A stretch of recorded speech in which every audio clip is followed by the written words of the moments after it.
Welcome to Show, Don't Tell, a podcast by TelScreen's team of Wes Harris and Kent Harris sharing their stories of being in the eye care industry in their unique, punny style with facilitator Christy. Welcome, everybody, to our TelScreen Show, Don't Tell podcast. Our next episode here with Wes Harris and Kent Harris, not Wes and Kent Harris, because that makes it sound different. Thanks for clarifying. It's Wes Harris and Kent Harris. While, yes, they happen to be brothers. No relation. Don't claim that. Separated at birth. I've been here long enough. Some days I wonder. Awesome. So we've got some things actually coming up that are going to be fun to talk about. So let's talk about those upcoming September events, because last year, obviously, stuff didn't happen. A lot of things were, let's say, postponed. Yes. As in canceled. And so now we're at a point where things have not only picked up, but it feels like you guys are like on the move a lot. If the Delta variant doesn't slap us upside the head and shut everything down again, then yes, we're going to be a lot of places. Nice. First up, optometry and family vacations have taken me to 48 out of 50 states. And next month, I get to knock off number 49, Alaska, Woohoo! With a continuing education course in Anchorage. Now you are flying there, right? I thought I'd walk, but I would have had to have left a while ago. Now, can you take a train? Well, you can drive to... Some people are untrained. You could drive. You could drive to Seattle and be about halfway there, just to put it in perspective. From Louisville to Seattle is about halfway to Alaska. But who wants to drive that? Pat. Oh, okay. Got it. When the first course in Alaska was proposed, we looked at it on the map and looked at the Trans-Canada Highway. And then we found things like seasonal roads, read some of the backstory. It said, you want to have four-wheel drive here, independent suspension, bring a spare wheel with you, and expect it to take about a week. Ow. And we decided that maybe we were 30 years too old for that trip. So no driving to Alaska. And we're going to see, because Pat's getting ready to join us here at the table. So he's back a little ways. So we're talking about upcoming events in September. So after Alaska, then this little event called Vision Expo West in Las Vegas. That's just the little one, right? Yeah, there's a few thousand people there, 10,000 or more on a good year. But we're going to go live and in person again for 3 days in Vegas. We will be in booth F10054. So the old medical and scientific pavilion is gone, and they've renamed the pavilions, and we're in Pavilion F. It's the first F I've ever gotten in my life, but that doesn't surprise me a bit. So that's Thursday through Saturday. Now, the natural rhythm and pre-pandemic, our favorite, we did Vegas like locals. So we would stay out in Sam's Town, about 6 miles off the Strip, Boulder Highway, where the locals go to gamble. And there's not quite as much of the regular Vegas hullabaloo. It's a little bit quieter environment. They have an indoor waterfall and laser light show for the kids. And typically we would stay out in Sam's Town and we'd commute in the morning in our, we used to have a van in Vegas, a typical TelScreen dented van bought new after a hailstorm, 45 cents on the dollar. That's the way we roll. I was gonna say you're gonna have to explain the TelScreen dented van. Yeah. We didn't have to pay extra for those. But if you would like us to custom your car, dimple your van, that'll be a little extra. Yeah. Well, I mean, you have to think about it. It's very smart. It was only a cosmetic issue, and you guys got a huge deal out of this. And we bought 6 of them because buy in bulk and save, right? Right. Yeah. Right. As everybody should with the eye imaging systems, right? Exactly. If you have 4 exam rooms, right? You need 4 systems. We had 6 garages. We needed 6 vans. Right. So. Sure, that was the logic. But then the Vegas show, you can't get out on Saturday night. The show ends at 5 o'clock. By the time we pack up, take down, and get everything back to the storage unit, it's 8 o'clock, and you're not going anywhere. So you have to stay over to Sunday. And then flights out on Sunday are just nuts. Yeah. The airport's packed, the lines are long, and the prices are about 3 times what it is to fly on Monday. So we would usually then stay over Sunday night, which means we had Sunday afternoon free in Vegas. And we like to play a little bit of cards. So we would go to the local bridge club and get our brains beat out by little old ladies on oxygen. What? There's a little known gambling secret. A lot of money in bridge. They're really making a killing out there. I think it's like $6 table fees or maybe 10. Yeah, it might be 8 or 10 nowadays, but you get an afternoon of entertainment if you don't mind losing to little old ladies on oxygen. But wow. And they're ruthless. they are totally without Ruth. Okay, that is something I just have not been able to picture you guys doing that. Now I can't not see it. Well, it's bad enough when one of the star players has macular degeneration and she's crushing it, where someone is telling her the spots on the cards that are being played faced up on the table, telling her once, mind you, what all 13 cards are that are laid down. She's memorized the whole thing and executes the play and makes her contract just from one recitation. And she'll call out which card to play and the whole thing. I just love that you called her a star player. Yeah. Well, she used to be a bridge teacher, and now she's retired from teaching. But someone will pre-sort her cards for her so that she just holds them up to her eye and just scans across one card at a time across whatever visual field she has left to see what she's got. Yeah, if you don't know anything about macular degeneration, it's a really crippling disease. You lose all the ability to see detail. So you get to the point where if you see hand motion in front of your eye, when someone waves something in front of your eye, that's still good. That's better than being completely blind. But 2400, 2300 type vision, that's what you get, and that's what they live with. Wow. If they didn't catch it early enough or have any treatment or any as it progresses. Assistive technologies. She had the magnifiers for a while and the head mounted light to a little bit more light on the subject helps. But basically she scans her card. She sits close to the door where you get more light coming in. She's got her spot. But she scans her hand. She knows her 13 cards. Her partner reads out. When they lay theirs down, reads out their 13 cards.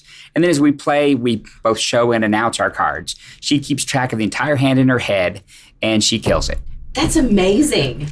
That's awesome. Okay, so that's your Sunday afternoon activity when you're at Expo. Right. And then Sunday night is decompress, hop on the plane Monday, and get back to Louisville in the office and all the follow-up that comes from a good Vision Expo. They spend Tuesday telling us how tough the trip was.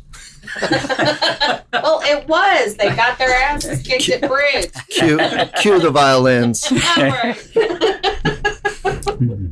So that's our Vision Expo. And this year, will there be face-to-face bridge? Maybe, maybe not. Some clubs have started to reopen, and some have said, well, we're just going to wait a little bit. So we'll see if there's any bridge this year. But still. Okay. I don't even know what to say. You guys need to take a picture somehow. Don't show anybody's hand or anything. I don't know how that works. I've never played bridge. I don't know how that is. But I do know about the bridge clubs in Southern Indiana. There was a bridge club. Yep. And a big one there, and Ohio and Northern Kentucky as well, and Lexington. And you're right. They're all over. You can find a bridge club in pretty much any city. And there'll be at least one game a week somewhere. Yeah. Yeah, and those ladies are serious. Mm-hmm. It's not about the snacks. Don't let them fool you. Wow. Okay. So Alaska, then Vegas. Right. And then we're following that up with a continuing education advanced procedures course at an unnamed East Coast location. Basically, a lot of our marketing energy has gone toward bringing equipment to amplify the educational value of advanced procedure courses that cover things like laser procedures, SLT for glaucoma, peripheral iridotomy, and YAG capsulotomies. So with a camera mounted on a laser, then everybody can see what the person practicing can see, which means the instructors can see what's the person aiming at. Where are they focused? Are they ready to shoot yet or not? and help walk them through the technique and the process. Are they doing it on live people, or this is the floating eyeball thing? So if you'd like to volunteer for laser surgery practice, but no, there's a model eyeball that's been developed over the past 10 years that's really good now at showing the anatomical detail for what you would expect to see in a real eye. Interesting. All right, so you've already said it's an unnamed East Coast location. I'm just picturing like the Avengers. Yeah, somewhere in a bunker. Somewhere in a bunker. Samuel Jackson won't be showing up, unfortunately, but we'll request. Passcodes, the whole 9 yards. Love it. All right, so what else is going on? And so, like, you guys are just hopping all over the place. So what else is that's 3 weeks in September, and then we get a little bit of a breather. A few other places to go as well. But in December, then, we have a course in London. So it's our first chance England, not Kentucky. London, England, not Kentucky, not London, Texas, but London, England. Okay, and so can you say why you're doing that, or is that going to be a surprise for later? So for the fish and chips. Yeah, food tourism, that's the main point, right? Yeah, so you do have your passport and all that kind of stuff going, right? Because I've already mentioned that's taking forever right now. Passport applied for and expedited, so very good. It should arrive before I depart. But yes, the optometrists in London and in England will be learning some of these advanced procedures as well. And there's already a few people over there, I believe, that are doing laser surgery as laser procedures as optometrists. Again, I need pictures so that we can share on Facebook, just so you know. And for those, do you want Big Ben the Englishman or Big Ben the actual tower? I will take all the Big Bens I can get. Okay. That's Dr. Ben to you. Dr. Ben. Well, and this is a whole side note. My mom absolutely loves this show called it's Hometown. And it's Ben is in Laurel, Mississippi, Ben and his wife, and Ben and Aaron. And they remodel homes and all that kind of stuff. And my mom's just thoroughly enthralled with this couple. And of course, his goal in life, his dream, is to be the Macy's Thanksgiving Day Parade Santa. That's his dream. So a lofty and worthy goal. Well, I mean, who wouldn't want to do something cool like that at least once in their life? Did you ever do something like that, Pat? Do we need to add to the story list on Pat? We got plenty of stories. You guys will have to hang on. We've got plenty coming up with Pat in a little bit. And for those of you who are listening for the first time on our podcast, you can find us on both. We're going to be putting these out there on YouTube, so we'll create a YouTube channel. But you can find us on TelScreen.com, and then you can click through and go find your favorite audio streaming platform. Make sure you subscribe. Leave us a good review because we like to get good feedback. But then share it with somebody you know that needs to hear what's going on in the world of eye imaging systems and eye doctors and all that kind of stuff. Yeah, tell all your doctors that, hey, do you have this equipment? Do you have imaging equipment? Can I see a picture of my eye? Yeah, honestly, it as much as I have already said, I'm the marketing person around here. I am not the eye doctor. I'm not proficient in this stuff. So when we first started, I'm looking at these eyeball pictures and thinking they're super gross. But the ones that I really like are cool, but I don't like the gross ones. And I'm like, ooh, this is fascinating. But then I look so then I'm up closing in my makeup mirror now. And I'm like, what is this squiggly line doing in my eyeball? I don't know. So I don't know enough and I'm still learning. But thank you guys for letting me in your world while we do this podcast so everybody else can have a little piece of TelScreen while they're at it. If you like gross eyeball pictures, we can refer you to an optometry school of your choice. And you too can join the esteemed profession of optometry. Which is true because you guys work with plenty of schools. There have been a few more added lately that have started adding TelScreen systems. When a new school is built, it's easy. You can put them everywhere and never buy a teaching tube, never have, the professors don't have to bend over and peek down a tube and try to guess what's the student focused at. So with the video, everybody can see, and then you can actually freeze it and point and talk about it. Oh, that's brilliant. Especially in this world of, virtual, like everybody gets that now. Like I can see on the screen what's happening. And then as for established schools, typically they don't get the startup budget of here, go buy all new equipment and outfit a school. So it's coming out of the capital equipment budget a little bit year by year. And, they'll add 2 here, 4 there, and eventually cover more and more of their student clinic rooms especially. And if you're a wealthy retired optometrist who's donating to their favorite school and wants their school to be better than everybody else's school, you need to talk to your favorite dean and tell them to buy TelScreen equipment and do themselves a favor. I think Kit's just the shameless salesperson on this podcast today. Thank you, Ed McMahon. It's true. I have no shame. Thank you for bringing up budgets, Wes, because in our last podcast, we talked about something you guys have just recently started here, and we named it finally.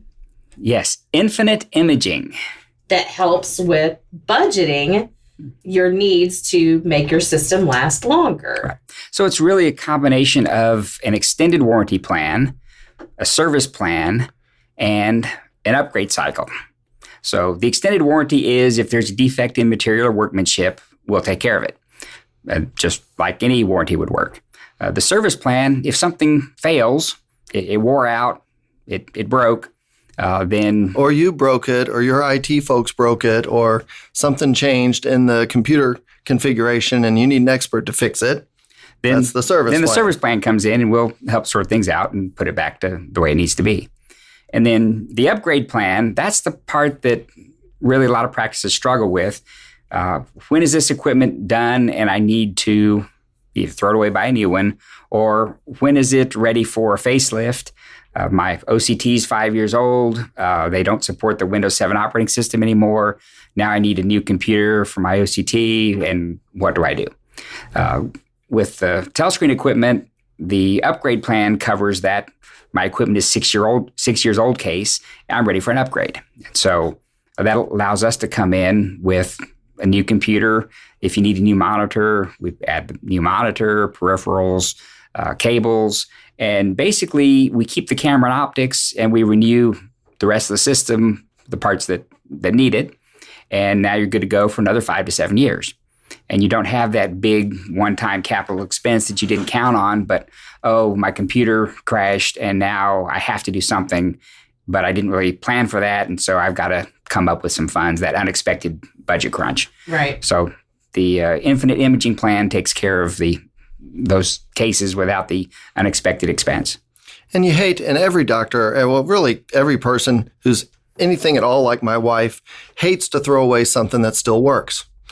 So if you have parts of a system that still work, a company can't really sell you something used to replace something and guarantee any sort of functioning. But with an infinite imaging plan, we can now manage that and get the maximum value out of your equipment and keep you running and operational with the latest that you need. At the lowest cost. At the lowest cost. I totally understand that whole, it's hard to get rid of old equipment.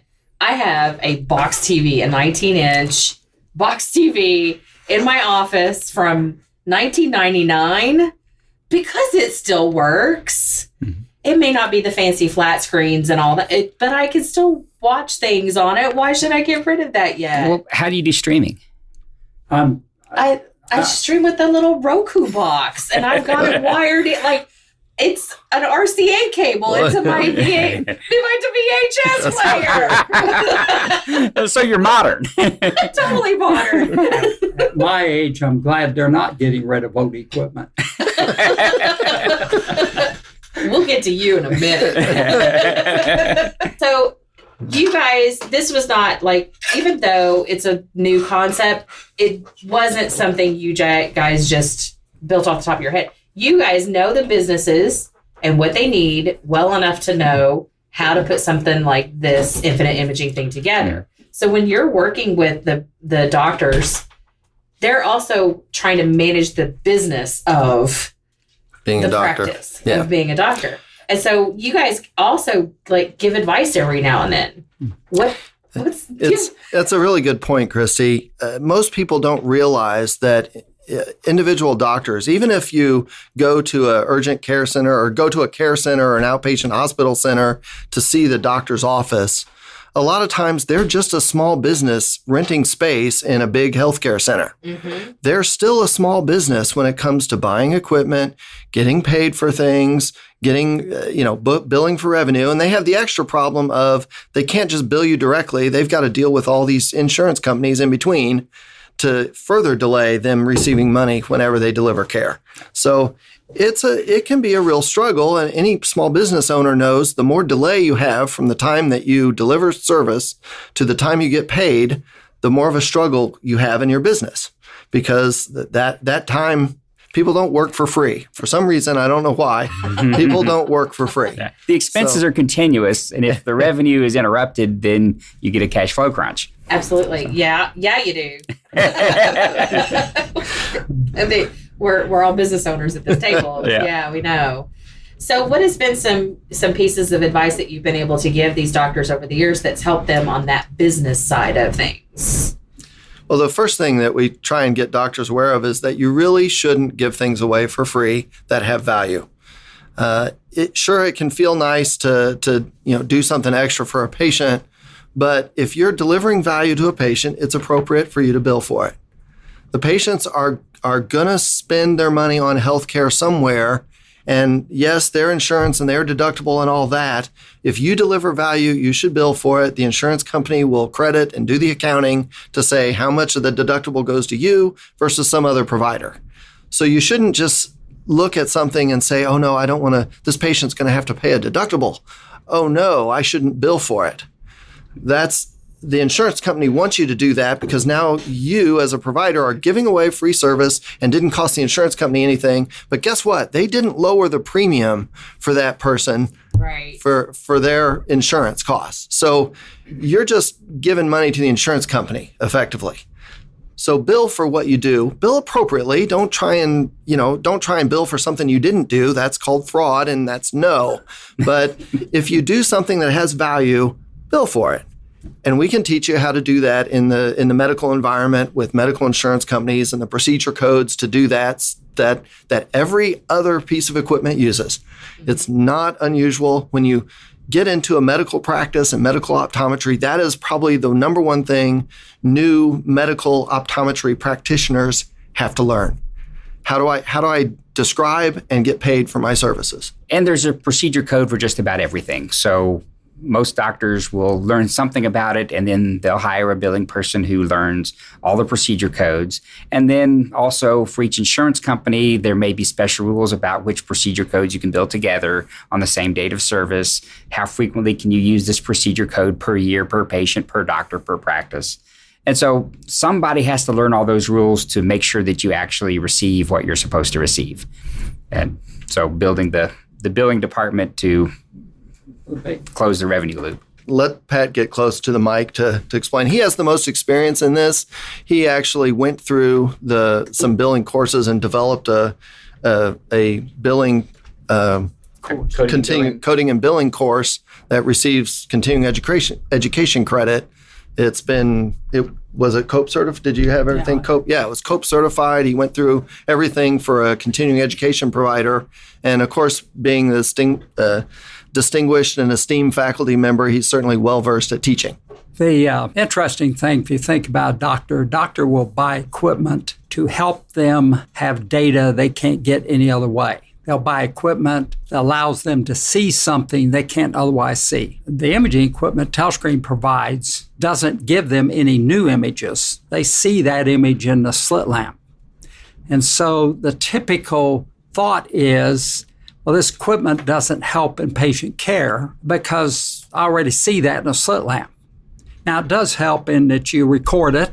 You can play it back next year and so forth. But the real value, and the insurance company pays for these photos and have from the earliest of times, they pay for these photos because the savings is in changing patient behavior, not doctor behavior. And most optometrists, one of the big complaints typically is that patients see them almost like a luxury. They don't see them as doctors or medical practitioners. So when you show a patient an image of, here's a problem with your eye, now the patients see the doctor as, I've got a medical problem, and here's the practitioner that can help with that problem. Now patients will, quotes, comply.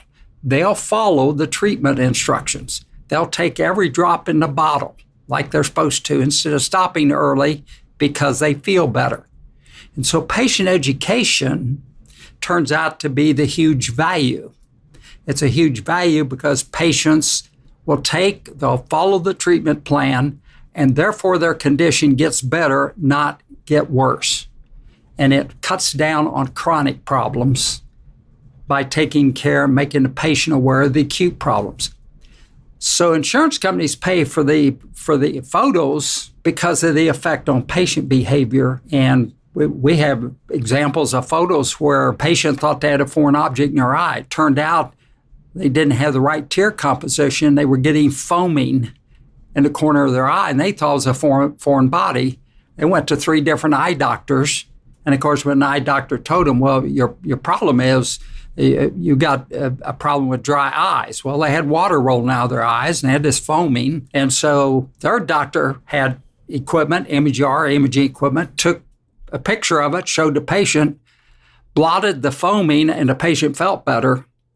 Now the patient understood it was a medical problem and it was related to tears, something they otherwise had no idea about. Well, by getting that corrected and drops to do that, that patient doesn't progress into more severe dryness, for example. Which is even more expensive to treat. Yeah, the most common, every membrane, every cell in our body is subject to dehydration, subject to dryness. And as the membrane dries, its structure changes and it now more easily will break. But if you think about it, it's really interesting. The eye, the cornea, the outer surface, is the only barrier between the outside world and our brain tissue. A bacteria or virus gets through that cornea, there is no barrier to keep it from going into brain tissue. I'm not going to sleep well tonight. Well, then I have a very thin pretend. Then I've accomplished my goal. But patients don't understand that. But you start showing them photos. Now they understand they got a problem. Now the eye doctors all know this other information. Now they start saying, well, that's why we got to do something with it. All of a sudden, this is a medical issue. And we have plenty of doctors that said with imaging, their number of no-shows, made appointments and didn't show up, went way down. This was no longer just check my vision. This was a medical problem, no different than going to another type of medical doctor because of high blood pressure or whatever. This is a medical problem. Yeah, apparently patients don't think their eyes are as important as their heart until they realize their eyes can have medical problems too. Right. Yeah. So, because you can even detect other medical issues through eye. That's correct. There's a lot of what's called systemic disease. There's a lot of systemic disease that will show up first as some sort of eye problem. And more now in optometry, for example, much more training on recognizing the onset of a systemic disease because of something that's happening in the eye. Many times, a patient will end up learning something. In fact, the optometrist, the eye doctor, will say, you need to see your family practitioner. Let me call them and get you an appointment. You really need to see them. And so when we look today, I'm a professor in a medical school, have been for 55 years. Big problem is, who's the primary medical eye care doctors? Well, we got family practice doctors, we've got internal medicine doctors, so forth and so on. But the real primary care eye doctors are the doctors to whom patients go regularly. That's their dentist and their optometrist. They'll go to them once a year or more frequently. So that's the first line of primary medical eye care. So what I'm hearing, though, is that the eye doctor can give how did I write it down? First impression of an overall health. That's correct. Yeah. And they learn, they go through, most people aren't aware of this. Eye doctors go through, they learn the physiology of the body, they learn the coursework and drug effects and immunologic effects, not just for the eye, but for the body in general. They get all that training as well. Because the eye You hear the phrase. In fact, it comes from very ancient Egyptian times, quite frankly. You hear the phrase, the eye is the window to the soul. That actually was an ancient Egyptian belief for a very long time, that you became corrupted through what entered your eye to get into your soul. Well, the eye is the window to a lot of other health issues going on in the body. So what are some things that you have walked doctors through to get them to understand, or is it just a simple conversation of like, yeah, this is how you use that, and they go, oh my gosh, I never would have thought of that? Or did you have to say, when you're talking to this patient, you might say this? Well, it's interesting because part of the equipment sale is it's installed, turnkey, includes training, and typically presented as 1 to 2 hours. Now, most doctors think, going to take 1 to 2 hours to learn to do imaging? No, the answer is you learn to do imaging in about 15 seconds. It's the use of it and how to use it with a patient to have the effect on the patient to alter their behavior. Oh. So that training's included in quotes, the installation and training. It's how to use it so a doctor doesn't lose control of their time, but it's used, for example, you show a patient a picture of their eye.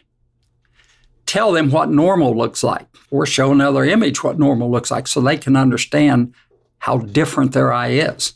Many, many years ago, it was in Mason City, Iowa. It was installing a piece of equipment. And the doctor, I'll just say Dr. K, okay? Dr. K was the optometrist. It was the day he was closed with installing equipment. He was learning to use it. He had a very elderly gentleman show up in this little town, northern Iowa, showed up for the wrong day for his appointment, and he had cataracts.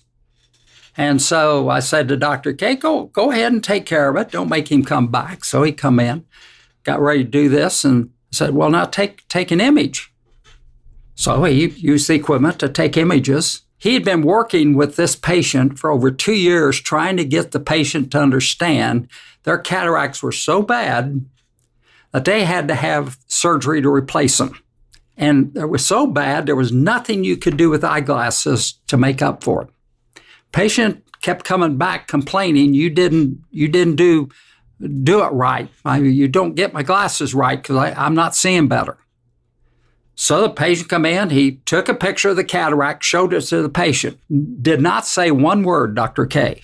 Just showed it to the patient. The patient looked at it, and it was this ugly brown, dense brown, and patient looked at that and said, that's ugly. How can I see through that? And Dr. K said, I've been trying to tell you for 2 years, you can't. And there's nothing I can do out here that's going to change that. The next thing that patient said was, Doc, how soon can you do the surgery? That was the very next thing the patient said. All of a sudden, saw what the problem was and understood why the doctor's glasses couldn't correct that. Now ready for the treatment that he needed. Mm-hmm. And that's part of what's called compliance. And so that's what we spend a lot of time with is trying to help doctors understand how to use this for the benefit of the patient. And the benefit is to change their perspective, their behavior. This is not equipment going to give an eye doctor new data they can't get some other way. They see it in the slit lamp. Now, think about this. Doctor writes down. They see something, a slit lamp, they write down a description of it. Okay. Now they take an image of it. In fact, take digital movies. Now, next year they see the patient, they see something. Oh, I don't remember that from last year. They just compare the two movies. It's very easy to do. It wasn't there last year. So they really do pick up things earlier than they otherwise would without imaging. Or it was there last year, but it's different. It's darker, it's larger, whatever it might be. So they'll pick up change earlier. So they do actually end up with data they can't get any other way, and not with memory especially. That provides a lot of great value for those doctors to understand the immediate impact it can have on patient behavior. Right. And it might be like, unlike any other things, like you guys typically in an industry, in the technology industry, you're just coming in, you set it up, here's how you work it and walk out. but you guys have taken the time with your doctors over the years to really help them help themselves grow a better business. And that's especially true on the staff component of training. I mean, as was mentioned earlier, a doctor will get training on medical coding and billing, but most very quickly they realize they don't want to be spending all their time doing that. And they can hire someone to do the coding and billing. And so we'll work with that person on the details. And we'll work with the other staff members, their technicians or their front desk people, to prepare the software and have it ready. So when a patient is seated in the exam room, our equipment is got their chart open and ready to go so that imaging is always on, always ready. Any last words, guys, before we kind of sign off on this one? You know you want to. Dad, will you tell us a story? You want a long story or a longer story? Well, I medical school professor, had a very large research lab for about 40 years and had quite a few trainees. And I went out and recruited young new PhDs, new docs, and they would come take a couple years experience with me in research and applications of research. In other words, I mostly was in physiology, which is normal function, but it did a lot in pathophysiology. So they'd come more for the developing research in pathophysiology, how function is altered by various different types of pathology. So at the same time, I unfortunately sort of had my wife said it was a bad habit, I'm not so sure, but the habit of not really happy just doing one thing at once. So I did a lot of things simultaneously. So I officiated sports, high school and college sports in the evenings, had 3 partners, and we bought 550 acres. I was the managing partner for 120 head of cattle on this ranch. This was in Boonville, Missouri. And so I thought science trainees that came to work with me for 2-3 years, and then many stayed on as colleagues, I felt like they needed a broader life experience than just a research lab. So I would suggest that they would enjoy coming over to spend the day, Saturday or Sunday, spend the day helping me with farm chores, herding cattle and all that sort of thing. One of the students had come out of poultry science. His PhD was actually in poultry science, and I'd recruited him. He was a young black scientist. I'd recruited him at the University of Maryland to come to the University of Missouri to do research with me in physiology, medical physiology.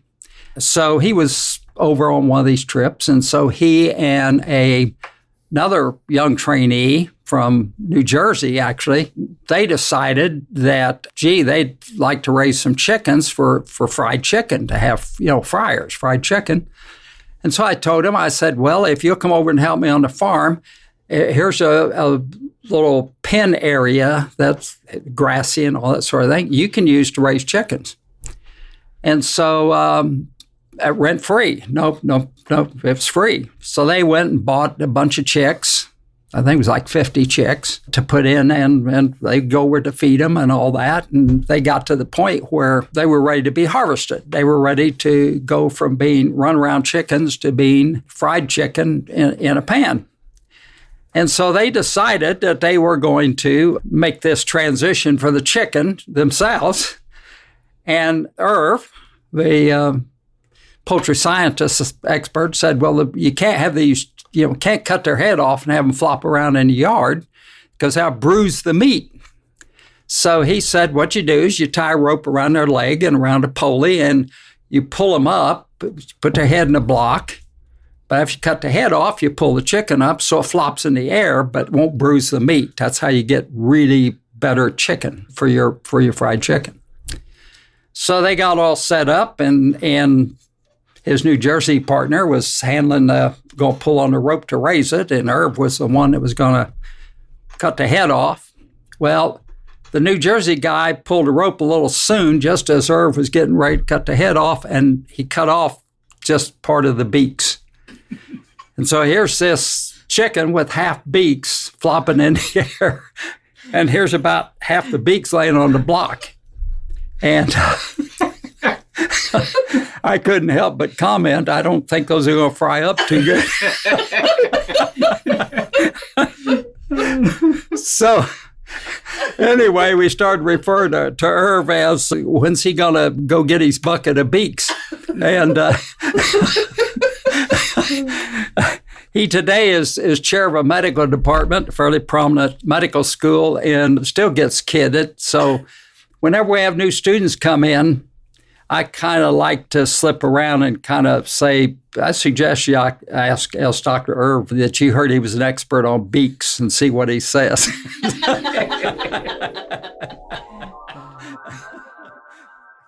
Remember, you can always go to TelScreen.com.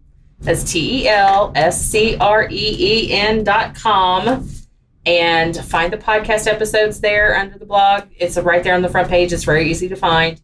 And also subscribe to your favorite audio channels. And yes, we are on Spotify and a bunch of others. So yeah, we're getting all fancy. That really hits the spot, Christy. I'm going to stick those bridge ladies on you. No! The ones with the oxygen tanks. Exactly. All right. So I guess that's it. Thank you for listening to this episode of Show Don't Tell with Wes Harris and Kent Harris, with a special guest appearance of Pat Harris. I've been your moderator, Christy Smallwood. Thanks, everyone, for listening. We hope you learned something new and laughed more than a little on this episode of Show Don't Tell. Let us know how well you enjoyed the show by leaving us a great review, and remember to subscribe to get notified of new episodes. Can't wait for a new episode to learn more about TelScreen? Give the guys a call at 502-515-1806 or visit our website at TelScreen.com. That's TelScreen.com.